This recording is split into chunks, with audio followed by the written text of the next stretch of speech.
Bonjour à tous, dans cette vidéo, une équation du second degré à coefficient réel, mais avec des coefficients un petit peu tordus, avec des racines carrées. On va donc utiliser évidemment le discriminant, parce que c'est une équation du second degré.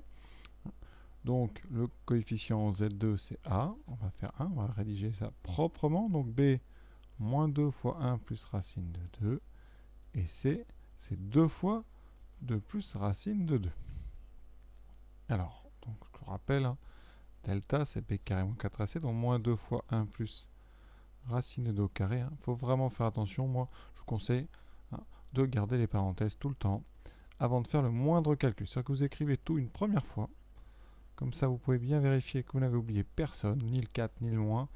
Et comme ça, vous êtes disponible pour bien réfléchir à la ligne d'après. Alors, moins 2 au carré, déjà le moins, je l'écris toujours. Et à ce moment-là, je l'enlève. Comme ça, je sais que je n'ai pas oublié. Donc, on aura un carré d'un produit. Donc, déjà, 2 est au carré, 4 fois 1 plus racine de 2 au carré. On développera plus tard. Ensuite, ici, on regarde d'abord le signe. Il y a uniquement un moins. Ensuite, vous avez 2 fois 4, 8 fois donc 2 plus racine de 2. Et on va développer.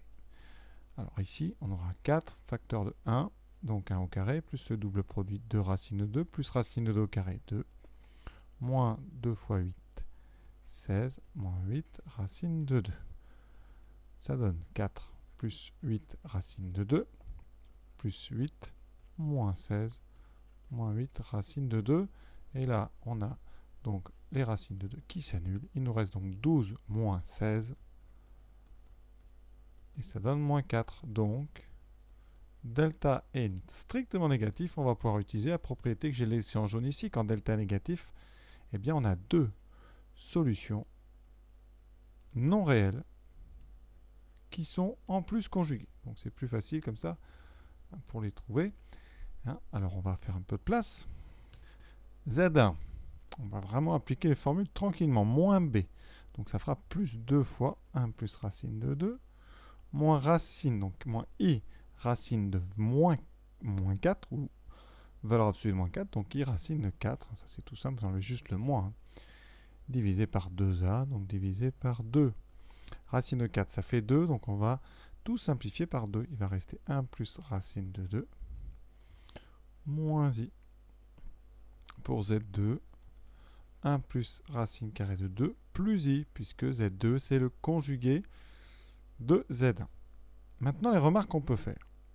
Il faut le savoir, et je l'ai déjà dit dans d'autres vidéos, mais évidemment vous n'avez pas forcément tout vu, donc on va le rappeler. Quand on a comme ça un polynôme avec un a égale à 1, donc tout ce que je veux dire c'est qu'en a égale 1, ça veut dire que si vous avez deux racines, ça se factorise en z moins z1 et z moins z2. D'ailleurs c'est pareil chez les réels.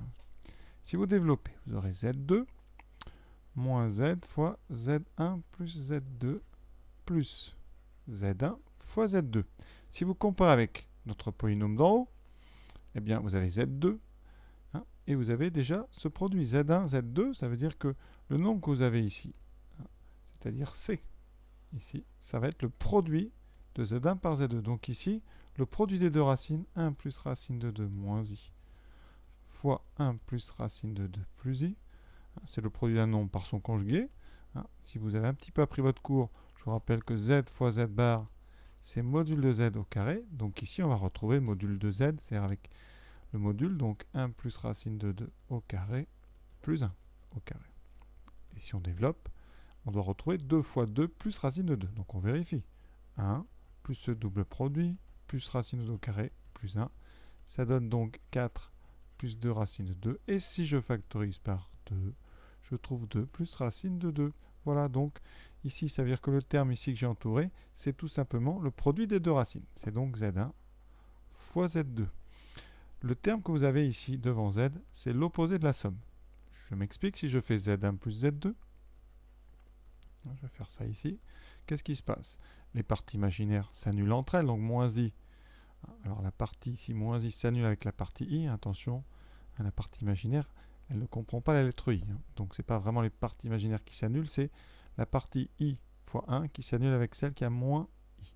Il reste donc 1 plus racine de 2 plus 1 plus racine de 2, c'est-à-dire 2 fois 1 plus racine de 2. C'est donc effectivement moins B.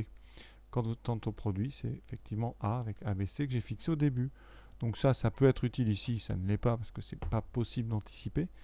hein. Mais il faut savoir ici que quand vous avez plusieurs solutions, c'est-à-dire 2 dans un polynôme comme ça, et la constante ici, hein, eh bien, elle a un lien étroit avec le produit des deux racines. Si a est égal à 1, c'est le produit des deux racines. Sinon, dans le cas général, c'est le coefficient a divisé par c. C'est-à-dire que le produit des racines x1 et x2 dans un polynôme de second degré, c'est le coefficient constant c divisé par le coefficient en z carré. Voilà. Et x1 plus x2, c'est le coefficient b divisé par a, mais on prend son opposé. Voilà, ça c'est des choses qu'on n'apprend plus beaucoup au lycée, hein, mais qui sont quand même importantes. C'est ce qu'on appelle le lien entre les racines d'un polynôme et les coefficients. Voilà, ça c'était un petit plus sur la fin qui n'intéresse peut-être pas tout le monde. En tout cas, si ça vous a intéressé, tant mieux. À bientôt.